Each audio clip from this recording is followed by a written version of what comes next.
الحمد لله الذي لا ضد له ولا ند له ولا شريك له، والصلاة والسلام على النبي الذي لا مثل له ولا مثال له ولا نظير له، سبحان اللہ سبحان اللہ، وعلى آله الطاهرين وأصحابه الطيبين من لا يتبعهم فلا نجاة ولا نصير له. أما بعد فأعوذ بالله من الشيطان الرجيم. بسم الله الرحمن الرحيم. قل هو الله أحد. سبحان اللہ، صدق الله العظيم وصدق رسوله النبي الأمين الكريم، ونحن على ذلك لمن الشاهدين والشاكرين والحمد لله رب العالمين.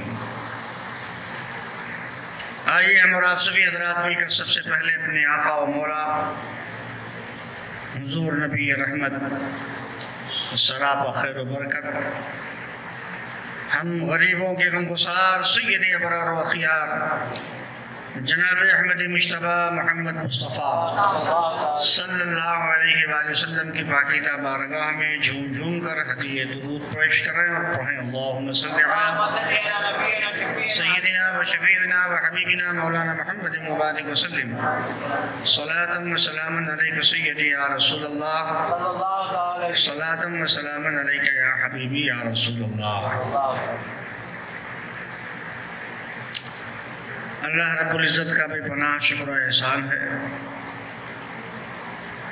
کہ اس نے ہمیں اور آپ کو آج اپنے ذکر کے لیے اکٹھا فرمایا. سبحان اللہ. اس سال کی پہلی مجلس ہے. میں مجلسی کے حوالے سے کچھ گفتگو آپ سے کر لوں تاکہ آنے والی مجلسیں آپ کے سامنے رہیں اور آپ کی دلچسپی، آپ کی چاہت اور آپ کی رغبت میں اضافہ ہوتا رہے. اللہ تبارک و تعالی کا بڑا عظیم کرم ہوتا ہے اس شخص پر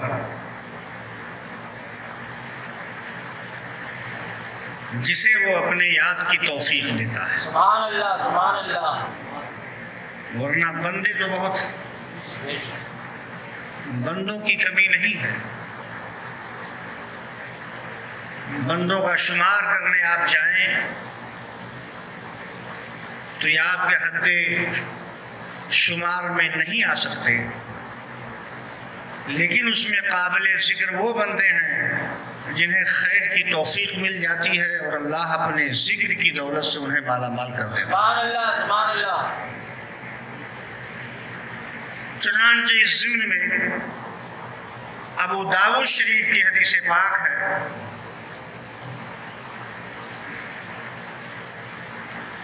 کہ ذاکرین بندے، اللہ کو یاد کرنے والے بندے نہ صرف رشک ملائکہ قرار پاتے ہیں بلکہ پروردگار عالم جل تبارک و تعالی خود ان بندوں پر فخر و مباحات فرماتا ہے. سبحان اللہ سبحان اللہ.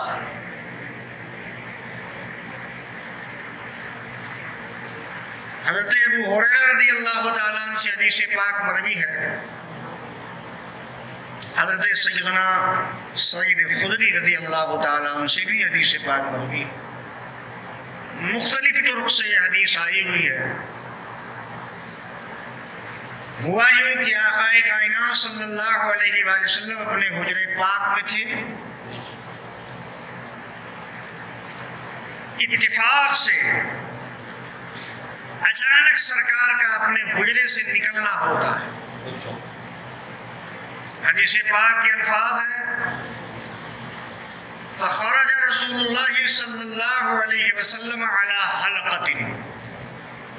آقا کائنات صلی اللہ علیہ وسلم اپنے حجرے پاک سے نکلے. کہاں تشریف لے گئے؟ ایک حلقے کے پاس.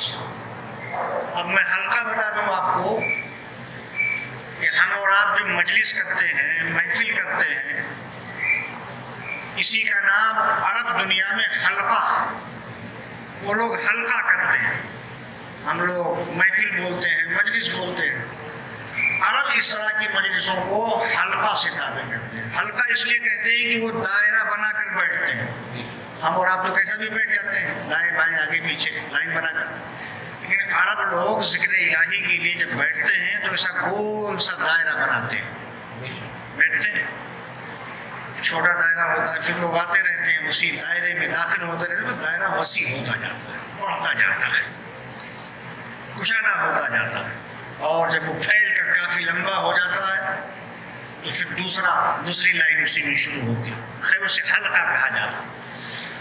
تو حلقہ کہیں چاہے مجلس کہیں چاہے محفل کہیں، آقا کائنات صلی اللہ علیہ وسلم حجرے پاک سے نکل کر اس حلقے کے پاس تشریف لے گئے، اور لے جانے کے بعد میرے آقا فرماتے ہیں ما اجلسکم، سبحان اللہ، سبحان اللہ، اے لوگوں یہاں تم کس لیے بیٹھے ہو؟ لیکن تھوڑا سا میں علمی آقا کائنات صلی اللہ علیہ وسلم نے فرمایا ما اجلسکم، اس کا عام ترجمہ یہ ہوتا ہے، کیا جاتا ہے کہ یہاں کیوں بیٹھے ہو، لیکن اگر یہی معنی لینا تھا تو ہونا چاہیے تھا لما جلستم،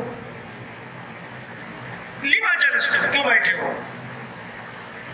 آقا نے لما جلستم نہیں کہا، آقا فرماتے ہیں ما اجلسکم، اے میرے غلاموں تمہیں یہاں کس چیز نے بٹھا رکھا ہے؟ سبحان اللہ، سبحان اللہ، آقا کا پیار دیکھو، حمد الہی کرنے والوں کے حوالے سے آقا کائنات نے لما جلستم نہیں فرمایا، ما اجلسکم فرمایا۔ اس میں کیا فائدہ؟ اس میں فائدہ یہ ہے کہ لما یہ برائے استفہام بھی ہے، جس میں جزم بھی پایا جاتا ہے اور استفسار بھی پایا جاتا ہے، سبحان اللہ، لیکن ماں کے ذریعہ جو سوال ہوتا ہے، جو استفسار ہوتا ہے، اس میں جزم نہیں ہوتا۔ نتیجہ کیا نکلا کہ میرے آقا اپنے غلاموں کے تعلق سے ایسے لفظ کا، ایسے حرف کا استعمال بھی پسند نہیں فرماتے کہ جس میں جزم پایا جاتا ہو، توفیق پائی جاتی ہے۔ کیا بات، سبحان اللہ، توفیق سے، جزم سے، ڈانٹ والے لفظ سے بھی اعتراض کر کے آقا غلاموں سے غائب درجہ محبت کرتے ہوئے فرماتے ہیں ما اجلسکم، اے غلاموں تمہیں کس چیز نے بٹھا رکھا؟ سبحان اللہ، سبحان اللہ، جبکہ معنی لما جلستم سے پورا ہو گیا۔ چلیے صاحب، آقا نے فرما دیا، صحابہ نے سن لیا، غلاموں کی مجلس تھی۔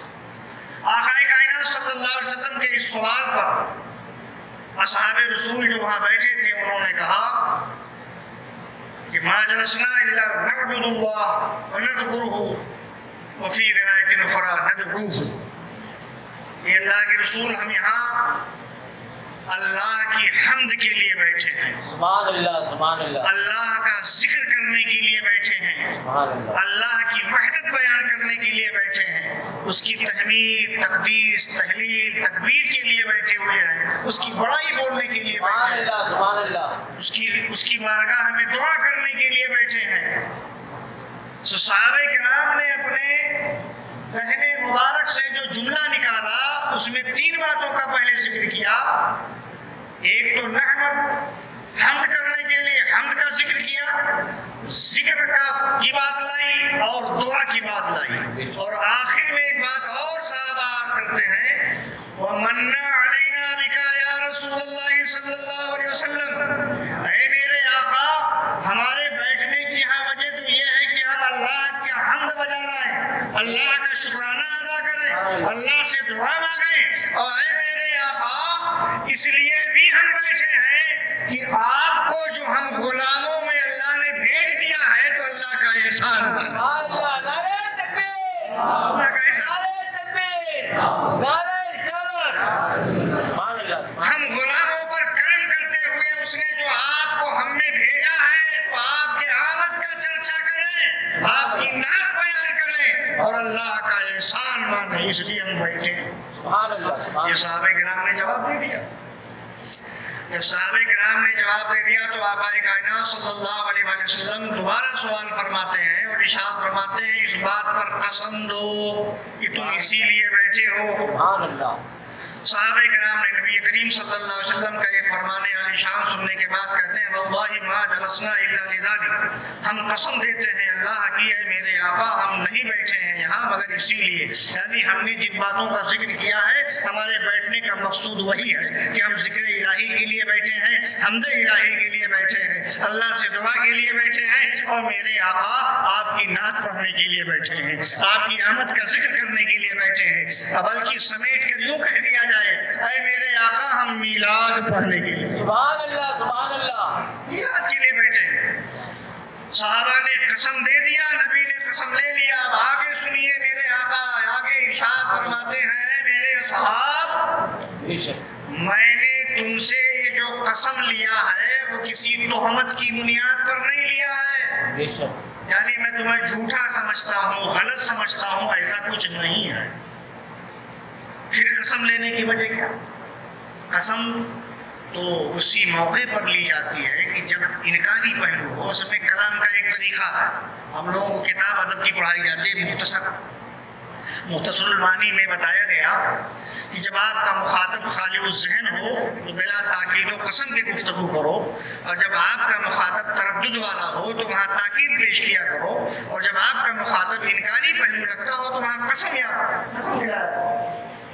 لیکن اے میرے آقا آپ کو کوئی تردد نہیں ہے، آپ کوئی تہمت نہیں لگا رہے ہیں، صحابہ کی طرف سے مطمئن ہے پھر بھی قسم لے رہے ہیں۔ تو اصحاب رسول نے کہا اے میرے آقا جب آپ کو ہم پر کوئی تردد نہیں ہے اور ہماری کہی ہوئی بات آپ کو تسلیم ہے اس کے باوجود ہم سے قسم لے رہے ہیں، تو آقا نے فرمایا صحاب سنو، میرے قسم لینے کی وجہ یہ نہیں کہ تم غلط بیانی سے کام لے رہے ہو، بلکہ میرے قسم لینے کی وجہ یہ ہے کہ ابھی میں اپنے حجرے میں تھا تو جناب جبریل امی تشریف لائے، ابھی میں حجرے میں تھا جناب جبریل امی علیہ السلام کا نزول ہوا اور انہوں نے مجھ سے یہ کہا ان اللہ یباہی بکم الملائکہ، یعنی اللہ تمہارے وجہ سے آسمانوں میں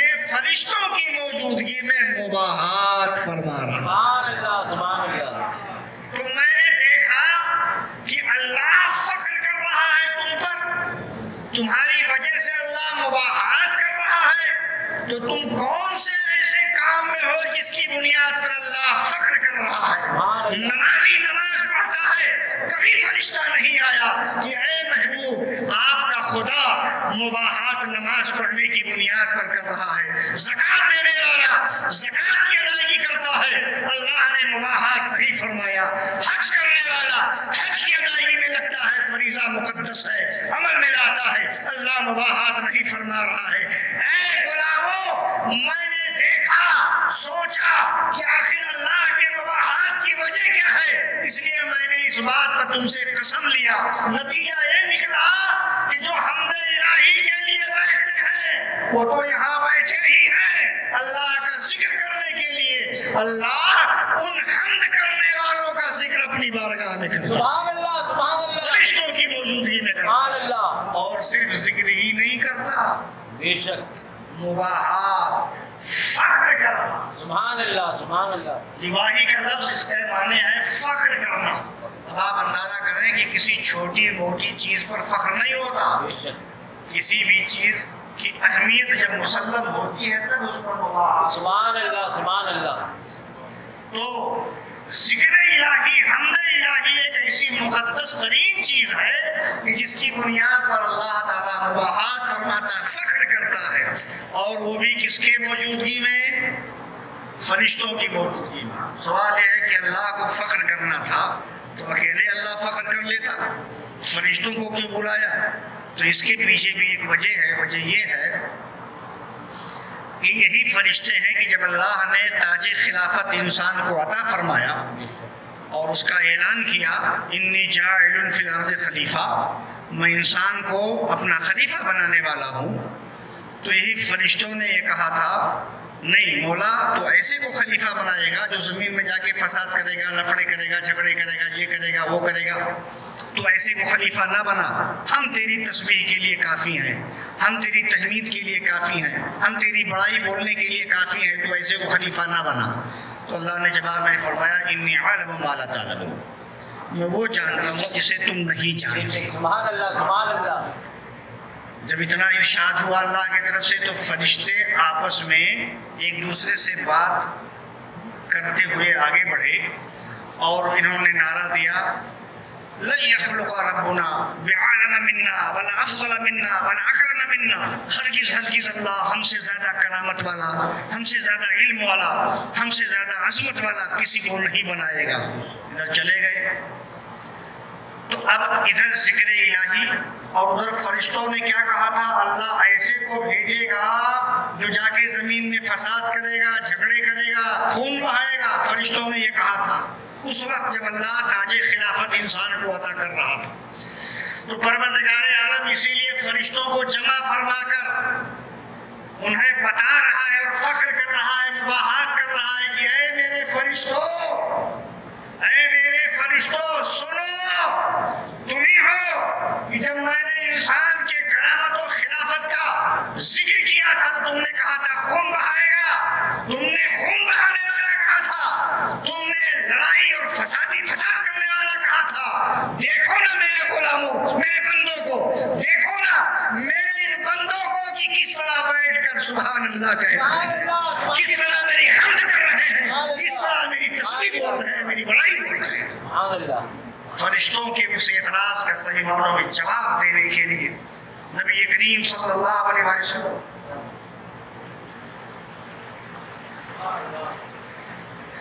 تو پروردگار عالم جل تبارک و تعالی نے ہمارے دیگر اعمال کے ساتھ جب ہم ذکر کے لیے بیٹھتے ہیں، اللہ کی حمد کے لیے، پاکی کے لیے، بڑائی کے لیے، اس کی ثنا خوانی کے لیے، نبی کریم صلی اللہ علیہ وسلم کی نعت خوانی کے لیے، تو اللہ تبارک و تعالیٰ اس عمل پر فخر کرتا ہے۔ سبحان اللہ سبحان اللہ۔ تو وجہ افتخار کیا؟ ہمارا آپ کا ذکر کرنا، مجلسیں قائم کرنا۔ اس لیے آج کی چونکہ یہ پہلی مجلس تھی، مجلس کے حوالے سے باتیں میں نے آپ تک پہنچا دی۔ مجلسوں کو ادھورا نہ رکھو، ان مجلسوں کو آپ کسی چھوٹی نگاہ اس پر نہ ڈالو۔ آپ شادیوں میں جاتے ہو، بڑے سے بڑے فنکشن میں جاتے ہو، کیسا بن سنور کے جاتے ہو، ہنسی خوشی جاتے ہو، بچوں کو تیار کر لیتے ہو، ایک ماحول بنا ہوا ہے۔ شادی میں جانا ہو، جوتے میں پالش ہو جاتا ہے، کپڑا پریش ہو جاتا ہے، اور کیا کیا سب ہو جاتا ہے نا، ٹائی کوٹ ایک بھی کچھ بھی نہیں چھوٹتا، ہر طرح کی تیاری ہو جاتی ہے، اس لیے کہ شادی میں جانا ہے۔ لیکن اس سے کہیں زیادہ جب اللہ کے ذکر کے لیے آؤ تو خود کو سنوار کے آؤ، سبحان اللہ سبحان اللہ۔ اللہ کے حمد کی مجلس میں آؤ تو خود کو سنوار کے آؤ، اور جو جذبہ، جو محبت وہاں لے کے جاتے ہو اس سے کئی گنا محبت لے کر یہاں آؤ، اس لیے کہ وہاں صرف آپ کو جسمانی خوراک ملے گی، اور حمد الہی کی مجلس میں آؤ گے تو اللہ تعالیٰ روحانی خوراک عطا فرمائے گا، اس سے درجات بھی بلند ہوں گے۔ تو انشاءاللہ یہ 10 روزہ مجلسیں جو آپ کی منعقد ہو رہی ہیں، آج کی پہلی مجلس تھی، اور پہلی مجلس ویسے بھی کچھ سمجھنے سمجھانے میں، جمع ہونے جمع کرنے میں مسئلے پیدا ہو جاتے ہیں، اور آج تو مسئلہ میرے تاخیر کی وجہ سے بھی پیدا ہوا۔ بہرحال آج کی یہ شروعات ہے، انشاءاللہ آنے والی مجلسوں میں آپ انتہائی ذوق شوق کے ساتھ حاضر ہوں، اور جس بھی موضوع پر گفتگو ہو بڑے ہی متانت و سنجیدگی کے ساتھ سنیں۔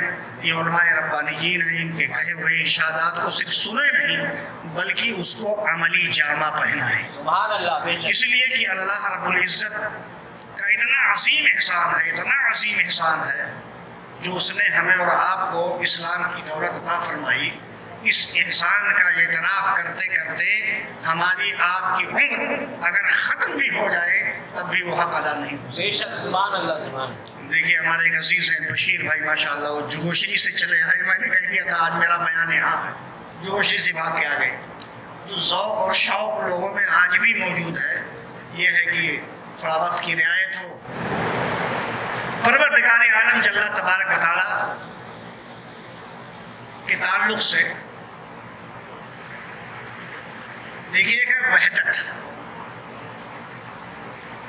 اس کے معنی ہوتے ایک، اور ایک ہے وحدانیت یعنی یکتائی. یہ دونوں صفت ہے خدا کی. تو وحدت ماننے کا حکم نہیں دیا گیا ہے، ہم کو وحدانیت، یہ دونوں صفات ہیں. ہمارے لیے حکم توحید کا ہے. سبحان اللہ. ہمارے لیے حکم توحید. توحید کا معنی ہوتا ہے اللہ کی یکتائی پر ایمان لانا. بے شک. سبحان اللہ. سبحان اللہ. اللہ کی وحدت کے قائلین تو بہت ہیں، زیادہ سے زیادہ انہیں آپ موحد کہہ سکتے ہو، انہیں مومن نہیں کہہ سکتے. مومن ہونے کے لیے توحید کا عقیدہ، اور توحید کے عقیدے میں سب سے بنیادی چیز جو آتی ہے وہ وحدت الوجود کی آتی ہے، اور اس کے ساتھ ساتھ واجب الوجود کی آتی ہے. اپنے مولا کے تعلق سے ہمیں اور آپ کو کیا عقیدہ رکھنا چاہیے؟ سادہ لفظوں میں بتا دوں، تفسیر میں نہ جا کر. اللہ کا وجود مسلم ہے. کچھ ایسے بھی ہیں جو اللہ کے وجود کا انکار کرتے ہیں، اللہ کے وجود کا انکار، جس کو تحریت کہا جاتا ہے. لیکن اسلامی عقیدہ یہ ہے کہ اللہ کے وجود کا اقرار، اللہ کے وجود کا اقرار جب تک بندہ نہیں کرے گا اس کی یکتائی کا کیا حال. تو کچھ ایسے بھی ہیں جو اللہ کے وجود کے قائل ہیں مگر پھر بھی مومن نہیں، اور کچھ ایسے ہیں جو اللہ کے وحدت کے بھی قائل ہیں، اور قائل ہونے کے ساتھ ساتھ اللہ کی یکتائی کا بھی، یکتائی کو بھی وہ تسلیم کرتے ہیں. اس مناسبت سے وحدت کا مفہوم اور وجود کا مفہوم سامنے آ جاتا ہے. تو اللہ کا وجود ماننا، اور اس کا وجود وہ اکیلا ہے، تنہا ہے، یہ ماننا، یہ بنیادی عقیدہ ہے.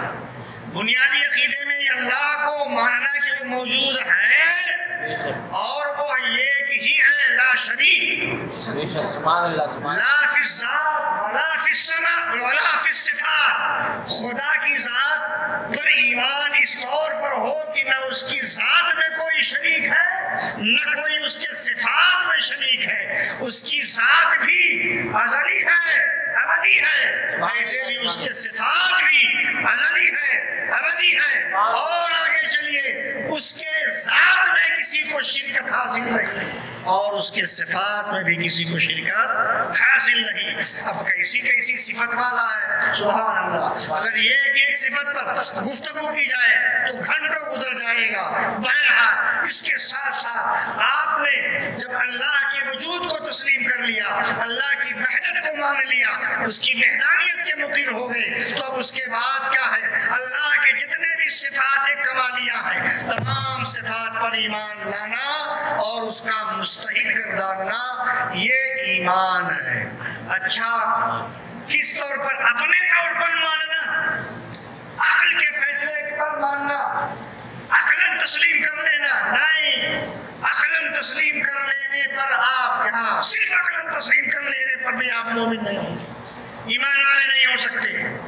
بلکہ جس طرح خدا بند قدوس کے ذات و صفات پر ایمان رکھنے کی تعلیم میرے مصطفیٰ نے دی ہے، سبحان اللہ. سبحان اللہ. اس طرح ماننا، یہ توحید ہو. سبحان اللہ. سبحان اللہ. فلسفیوں نے بھی وحدت پر بحث کی ہے، وحدت پر گفتگو کی ہے. کچھ قائلین فلسفی لوگ بھی ایسے ہیں جنہوں نے وحدت کا اقرار کیا، مگر ان کے وحدت کا اقرار انہیں مومن نہیں بنا سکتا.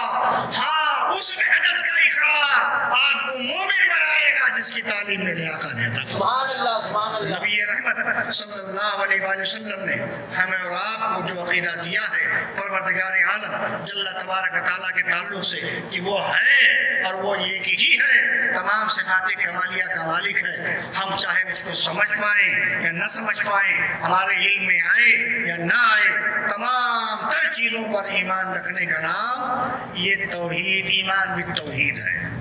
اللہ تبارک و تعالیٰ کی تمام صفات کو تسلیم کرتے ہوئے اس کی بارگاہ میں شان عبدیت رکھتے ہوئے خود کو جھکانا، خود کو جھکانا، اس کے مقابل میں خود کو عاجز گرداننا، یہ بندگی ہے۔ ہمیں اور آپ کو اس نے بنایا ہے، ہمیں اور آپ کو چاہیے کہ ہم اس کی زیادہ سے زیادہ بندگی کریں، اس کی بارگاہ میں جھکیں، اور پروردگار عالم سے جو محبت کا حق ہے وہ محبت ادا کریں۔ محبت کی بھی چند گوشے ہیں۔ ایک محبت للہ ہوتی ہے، محبت من اللہ ہوتی ہے، محبت فی اللہ ہوتی ہے۔ اب میں اس تفصیل میں کون سا موضوع نکالوں جو آپ کے ساتھ عدل کر سکوں؟ بہرحال جو صوفیاء کرام نے اپنایا ہے وہی ایک بات سن لیجئے، محبت للہ کیجیے، سبحان اللہ سبحان اللہ، اللہ سے محبت للہ کیجیے، من اللہ رہے، فی اللہ رہے، لیکن سب میں اعلیٰ درجہ للہ کا۔ للہ کا مطلب جس میں خلوص محض ماننا ہے، بلا غرض ماننا ہے، بلا طلب ماننا ہے، بغیر کسی امید کے ماننا تو اور اسی پر قائم رہ کر اپنے اعمال میں بھی للہیت اور خلوص پیدا کرنا، یہ بندے کو اللہ سے قریب کرتا ہے۔ اللہ تعالیٰ ہمیں اپنے ذکر کے ساتھ زندہ رکھے، اپنے ذکر کرنے والوں میں ہمارا شمار فرمائے، اور پروردگار عالم اپنے ذکر کے طفیل ہم سب کی مغفرت فرمائے، اور آپ تمام حاضرین پر اپنا خصوصی کرم کرے۔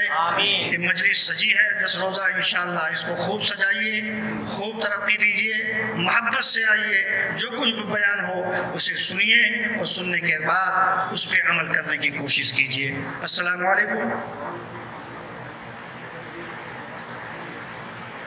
کل کا موضوع ہے آنے والے خطیب انشاءاللہ آپ کے سامنے تربیت اولاد کے حوالے سے اور تعلیم نساء کے حوالے سے گفتگو کی جائے گی، اور وقت کی پابندی سے آپ تشریف لائیں اور کل کے آنے والے خطیب کا آپ گفتگو سماعت کریں۔ السلام علیکم۔